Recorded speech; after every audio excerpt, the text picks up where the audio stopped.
What is up, everybody? This is Lyle, No Hippie Trucking and Transportation. I'm coming at you from the Springfield terminal.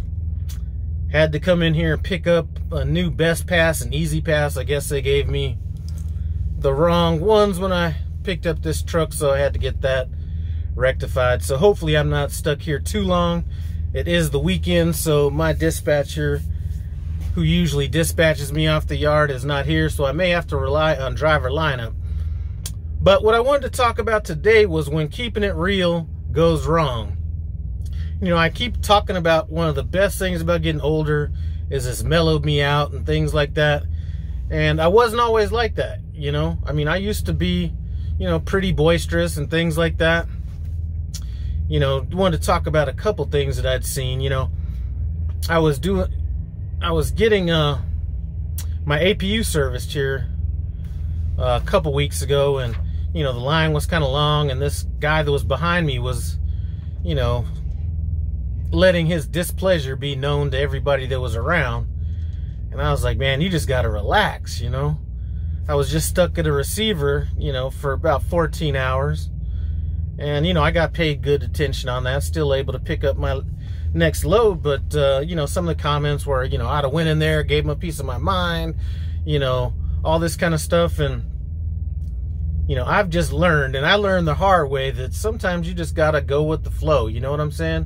And I want to talk about a specific time that was one of the reasons why I've decided that, you know what, going off on somebody might feel good at the moment, but it can end up costing you. And I want to talk to you guys about when keeping it real goes wrong.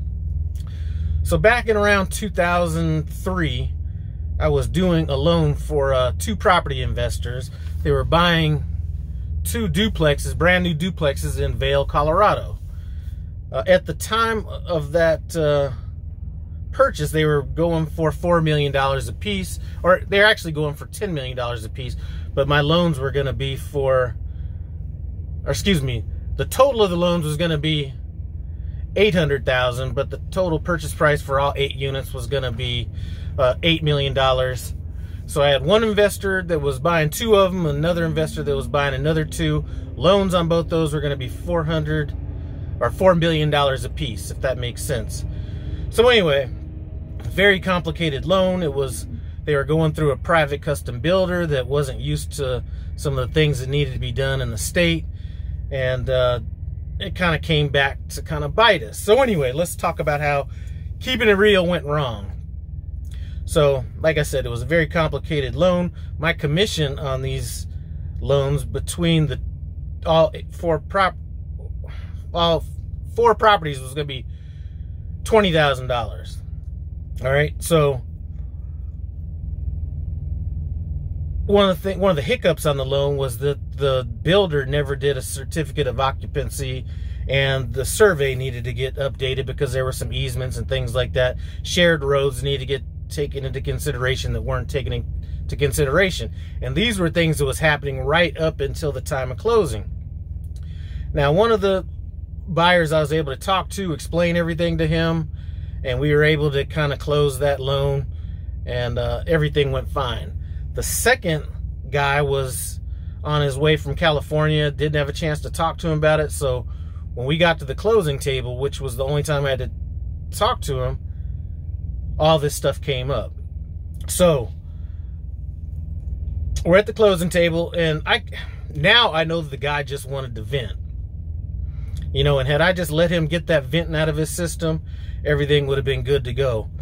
But he's like going off, you know, saying we're trying to rob him and all this kind of stuff. And I was like, listen, if you don't want to do the loan, just don't do the loan. You know what I'm saying? And just kind of went at him like that. Now, keep in mind, these guys are millionaires, so losing a little bit of money, you know, and going with somebody else isn't going to change anybody's life, which is what he ended up saying. You know, forget this. I'm going to go check out another lender, all this kind of stuff, and go from there. So he walked away from the closing table, all because I ran my mouth. Well, the owner of my company decided to get involved, so he put the guy back together and brought the guy back to the closing table.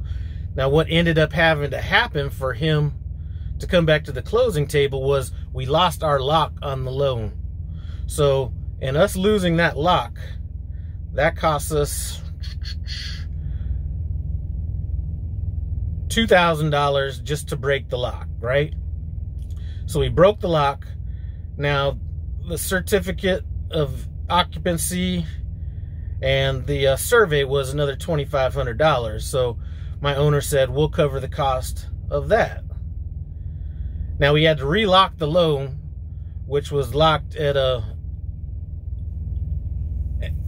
basically we weren't making as much on the loan with the new lock.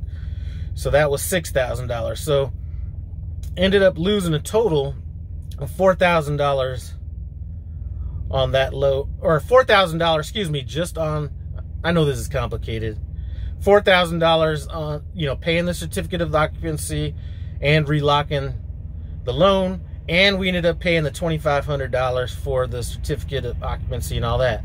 So now my profit on that loan went from $10,000 to $1,500. So instead of making a total of $20,000 on that loan, I ended up losing the $6,000, breaking my lock and relocking, $2,500 for the certificate of occupancy. That left me with a commission of $11,500, which was a total loss of $8,500 just because I wanted to run my mouth and have have a little bit of a temporary satisfaction of being able to get something off my chest and show somebody who, you know, basically because I wanted to run my mouth. So when people are saying, you know what, I do this and I do that and I'd fire my fleet manager and I do this, listen.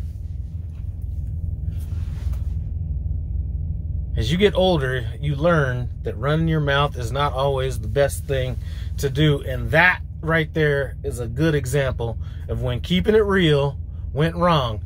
And sure, it felt good for me to say that up front and everything. And I'm lucky that I even made the $1,500 on that loan because that guy was walking.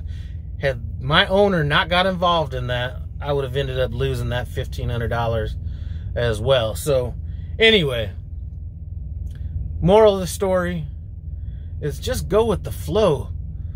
You know what I'm saying? There's no reason to get all upset and excitable about some of this stuff that happens out here. Anyway,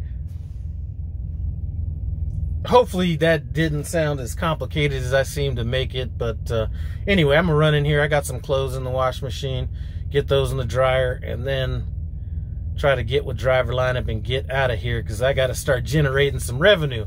Again, I appreciate you guys stopping by No Hippie Trucking and Transportation. Comment, subscribe, and I'm out.